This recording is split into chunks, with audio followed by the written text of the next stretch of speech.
Ever desired to build an art-making habit, but find yourself struggling to move from fantasizing about making art to actually making art? A few culprits have held me back, and I think it's time to name names.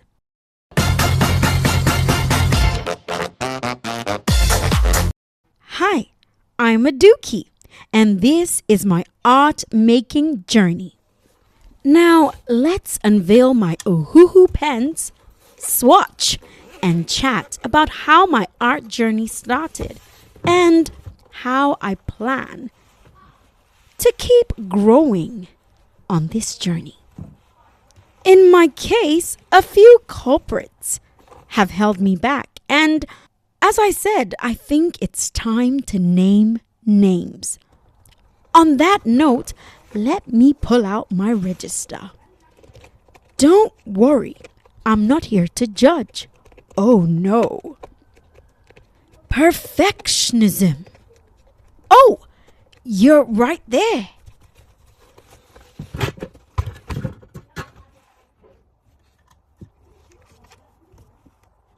Overthinking, aka analysis paralysis.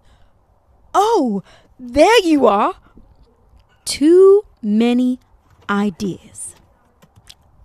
That's you right there. Waiting for the perfect set of pens. I see you. And the champion of all champions. Give it up for limited time. Do some or all of these culprits ring a bell? Personally, all of these, along with their enabler, the fear of starting, have held me back and made me stop at some point after gathering the courage to start. And well, long story short, I'm giving it another shot.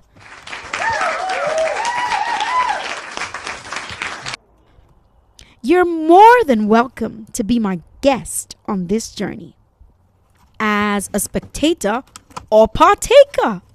Either way, please join me in my creativity workshop.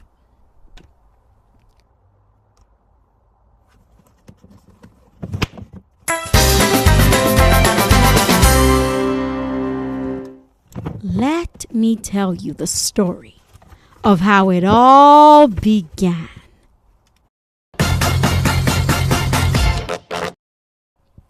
Once upon a time, Aduki got an opportunity to make her switch from PR and communications to social media marketing. A few weeks passed, and everyone was sent home. Some worked from home, and others, well, became jobless because a pandemic shut down the entire world. I wish I was exaggerating. During this time, well, she was one of the jobless people. During this time, she wrote stories, created learning content for children, and explored her creativity.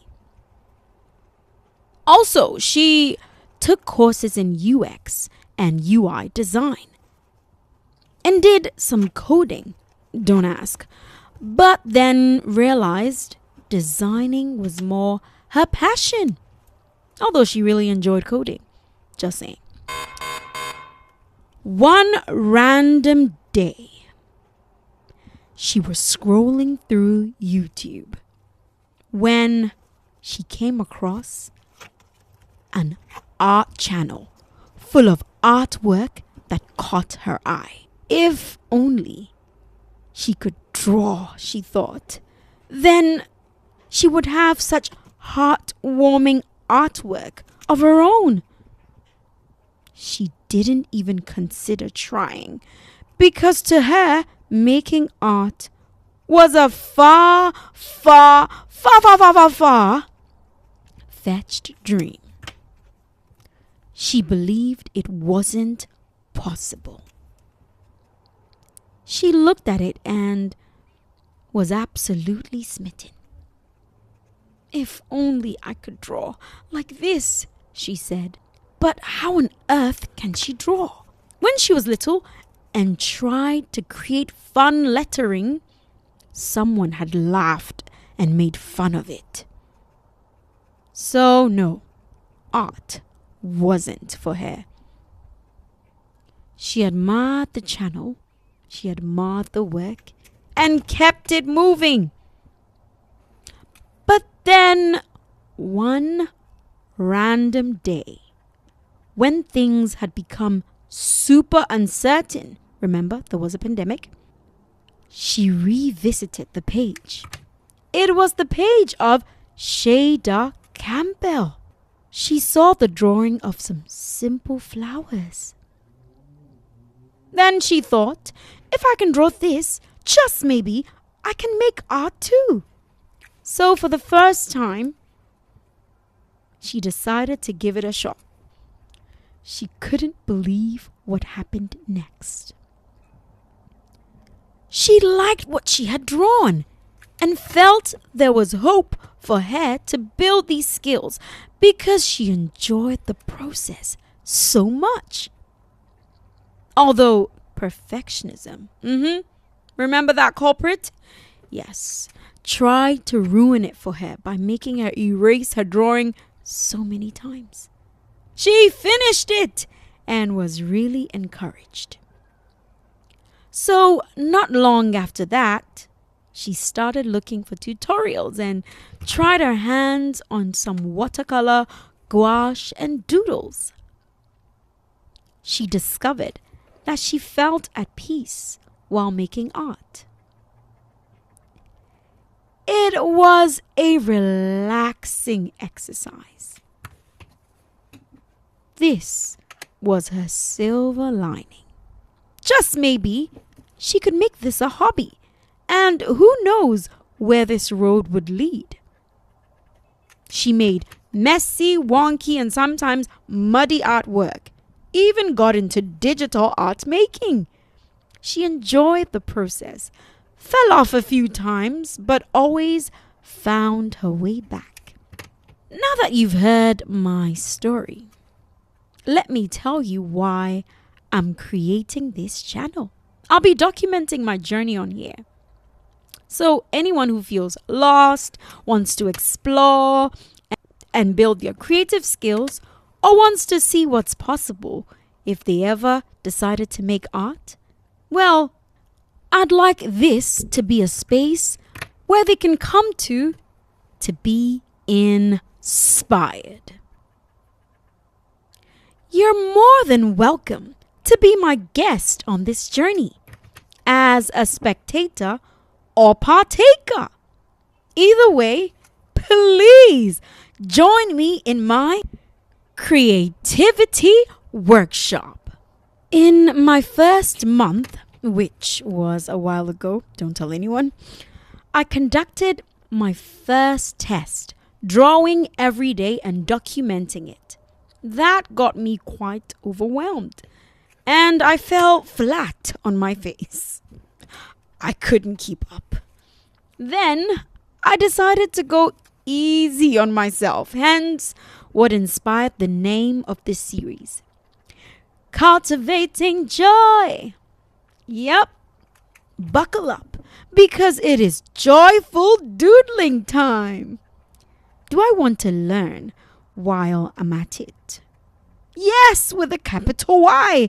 But at the same time, making art is my favorite way to unwind, relax, and allow my creative juices to flow. Now, I'm about to figure out how to learn and enjoy the art making process at the same time. On this journey, after a number of tries, This time around, I'm keeping it simple. I'll be making art 3 times a week. I tried it. It worked.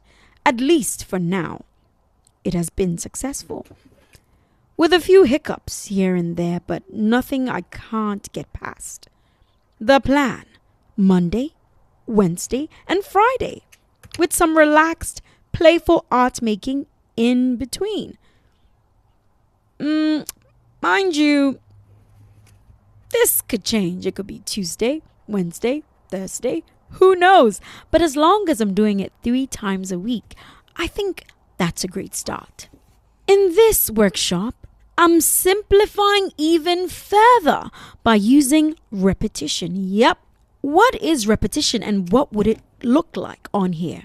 For me, that just means I'll take one subject and do it over and over again, making it in different styles, different colors, different sizes, That way, I can focus on my subject and tuck away all my other ideas until they get their turn. Also, it will prevent me from overthinking and wondering what exactly to focus on. If I can't think of anything, I will just keep on going. Repeating, different styles, different sizes, different ways. You catch the drift. Okay. The best part is too many options won't get in the way of actually creating, aka wanting to do it all and doing nothing at all. Where are my multi-passionate artists? If you know, you know. Basically, I'll be building my art making habit one subject at a time while cultivating joy. I intend to keep overthinking outside the door. Shoo! Get out of my workshop and stay out. Each month, we will have a video reveal of what subject I'll be focusing on. Then I'll work my way through doodling it 3 times a week. I'll be documenting the journey right here on this channel. At the end of each month, I would have drawn 12 playful doodles instead of drowning in a pool of ideas, juggling one idea after another and staying stuck in preparation mode. No, thank you. Not this time, at least. I have been there, done that, and it's a no. Also, I'm hoping to throw in a few cool challenges from time to time. I'll be tracking my progress with my weekly habit tracker. This will help me tweak my plan if needed to help me achieve my art making goals. That's how I monitor my progress on all the habits I'm building. So if you're ready to see our big reveal of the month, go on ahead and subscribe so you don't miss it. It will be in the next episode of the Cultivating Joy series right here on Creativity Workshop. Now about swatching. I have to say this is my second time ever swatching. The first time was when I bought my first watercolor palette. I was over the moon. I was so excited. I created the entire swatch sheet by hand. Swatching my Ohuhu colored pens was a very relaxing exercise. I thoroughly enjoyed the process. Well, until something I didn't quite expect happened. How do I put this? First of all, let me start by saying I was a bit surprised by how small the rectangles were. I tried my very best to be careful not to color outside the lines. I know. Perfectionism stepped in again. Did I overcome? Yes, I just talked myself out of that. Said to myself, listen, just have fun with it. Explore the colors, enjoy the process. Case closed. Did I overthink? Unfortunately, yes. But As I said, I got over that pretty quickly. Basically, there was no way to color inside the rectangle unless I took my time, which I did and did not, because I was so into it. I was taking my time, trying to stay focused. Then I realized, hey, just take it easy. Again, just enjoy the process. But I think next time I would have to create my own rectangles, not by hand, maybe this time with the help of Canva. I think I'll create my own rectangles next time. And maybe I'll share those with you as well if you like. If you'd like that, type in the comment section, swatch boxes, please. That could be my first freebie, who knows? Anyway, let's get back to my experience swatching. Did I make a mistake and use another color instead of what was written on the sheet? Yeah, I did. In my defense, I got carried away by how much fun I was having. And, well, I mixed the colors. Marigold and acacia. Yep, it's this shade of yellow. And if you're wondering if I checked the pronunciation of the word acacia, I did. And shout out to Google for coming through. Because I'm like, I have never seen this word in my life. It is yellow. A shade of yellow. So, yeah. As for marigold, I have heard about it. But I have not heard or seen it in a very long time. So maybe that's why I got carried away. I don't know. I'm trying to find an excuse, but it's not working, is it? Nope.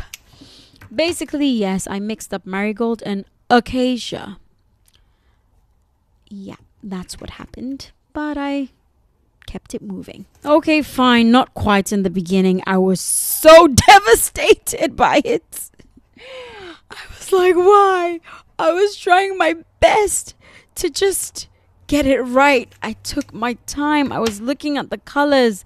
And then that happened. You know when you're super careful and you make a mistake? You know, it stings a bit, doesn't it? So, yeah. But again, I sucked it up and carried on. Because that's what a creative would do, I think. Not very easily, but yeah, it worked out well in the end. I still allowed myself to enjoy the rest of the process, which involved coloring quite a number of rectangles. That was about if I'm not mistaken, let me just quickly cross-check that. That was I'm bringing out the paper. I'd say that was about the 13th on the list. So I had a lot more to go. It was really no time for a pity party. I had to pick myself up and keep moving. Okay, basically, that is the long and short of my swatching. Now let's talk about which ones were my favorite. Coming in first place, we have fluorescent orange. Woo, woo, woo, woo. Give it up, give it up, give it up. And then, in second place, we have none other than malachite. Give it up for malachite. Woo, woo, woo, woo. Go malachite. Okay. And in third place, we have cyan. Actually, no. Oh, goodness. Okay. When it comes to the shades of blue, the different shades of blue, I pretty much really struggle when I have to choose between the different shades of blue over here. So that's what that was about a few seconds ago. Now, if I have to pick, I will go for petroleum blue. Woo, woo, woo, woo. Overall, I really enjoy using my Ohuhu markers. I'm so glad I invested in that, and it's been very helpful on my art journey so far. The only other mediums that I have used, watercolor, that was the very first one that I went in for, watercolor, and then gouache followed, and now I'm on markers. I still do a little bit of the others, but it's been a while. Eek. Since I found these markers, I have just hooked onto them and I'm refusing to let go. But yes, from time to time you will see me bring out my watercolors and gouache, so look out for that. Okay, that's pretty much it for what my swatching was like. And overall, yeah, I think the colors, I like the consistency, I like how it flows, and for a beginner, I think they're just right. Okie dokes, not sponsored. Okay, let's carry on with the video. It's basically time to sign out, so all right. Keep cultivating joy. Doodle after doodle after doodle.